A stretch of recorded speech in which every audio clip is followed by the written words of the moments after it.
Oigan, hola, ¿qué más? ¿Cómo le fue el fin de semana? Bien, Hola, súper, ¿y súper. ustedes? Imagínense que yo estaba en Barranquilla y me estaba dirigiendo hacia la casa de mi abuela y me monté en un bus y me doy cuenta que hay un señor que yo le pongo como 30 años que iba como a hacer deporte sentado en la única silla que faltaba porque el bus estaba muy lleno. Y en una parada se montó una señora embarazada y él era el único hombre sentado, el resto de mujeres pues de mayor edad y embarazadas. Y el señor se rehusó a darle la silla.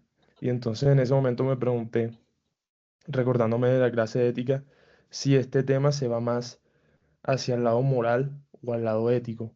Y bueno, les llamo para ver qué piensan ustedes porque me quedé con la duda.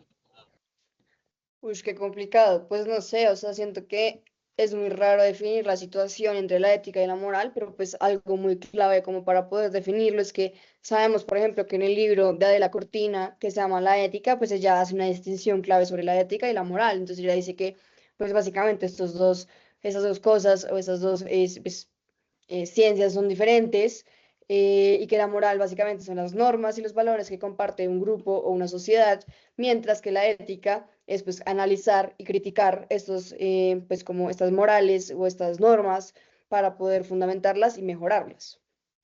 Sí, aparte, los autores siempre van a decir que la ética no solo se tiene que quedar como en el concepto, en la teoría, sino que al contrario lo deberíamos aplicar para basar nuestras acciones, para guiarnos hacia una sociedad donde el respeto, la equidad y la justicia sea igual para todos.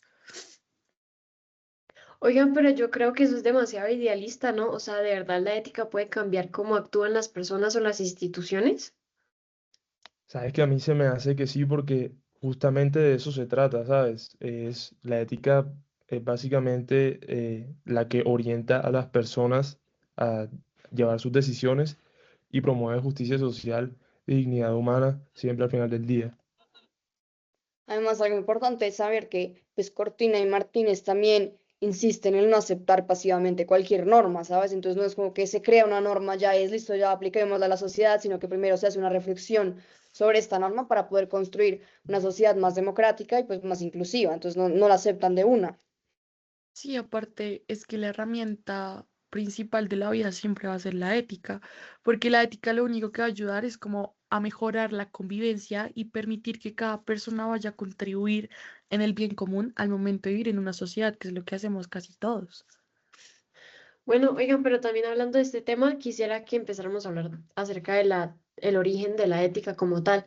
Como también vimos en clase del texto de Mary McLeay, que critica la idea de que la naturaleza funciona solo con el egoísmo y la competencia, utilizando como la frase de Darwin que la supervivencia del más apto, porque muchas veces se interpreta de una manera muy equivocada.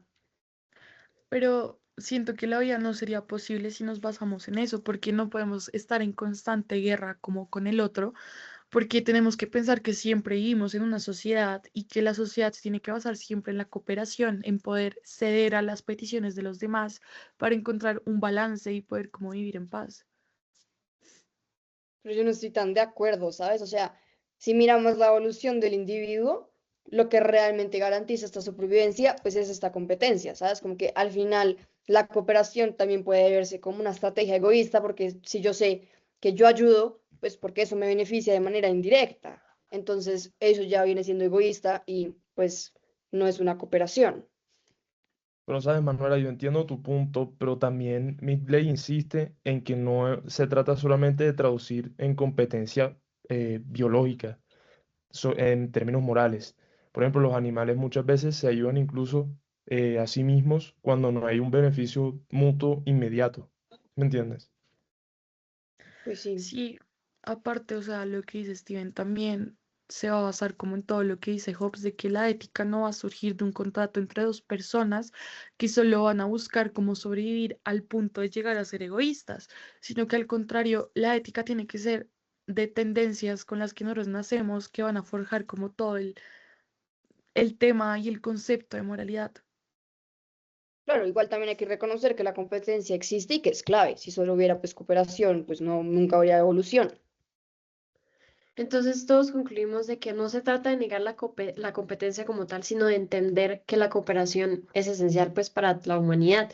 Y la lectura ideológica que básicamente convierte lo de que el supervivencia del más apto es solamente un dogma social y no es una ciencia como tal.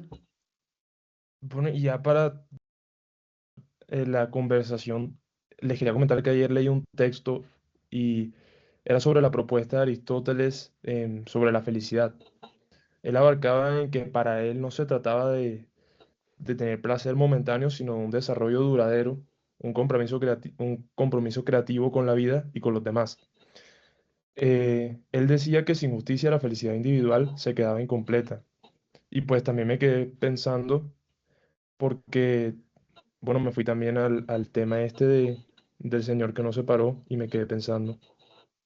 Claro, igual Aristóteles también veía a los seres humanos como animales políticos, es decir, que básicamente decía que como seres sociales pues prosperan por estar dentro de una comunidad, entonces que por eso la felicidad no se logra de manera como aislada o individual, sino que está profundamente ligada como al bienestar colectivo.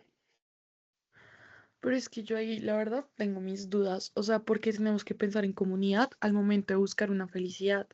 Cuando el sentimiento de felicidad es algo muy personal y va a ser algo muy interno, porque para lo que a mí significa felicidad no va a ser lo mismo para ustedes. Entonces, la verdad me parece un poco problemático que todos siempre tengamos que pensar como el concepto de felicidad dentro de una sociedad y dentro de cómo eso también va a verse reflejado en nuestra sociedad y en el bien común.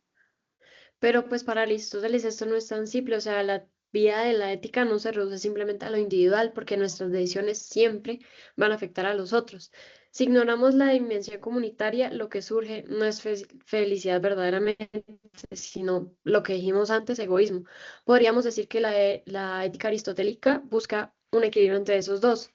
La felicidad se vive de manera personal, pero solo se alcanza plenamente cuando hay justicia y se piensa en el bien común, junto con la virtud y en la comunidad.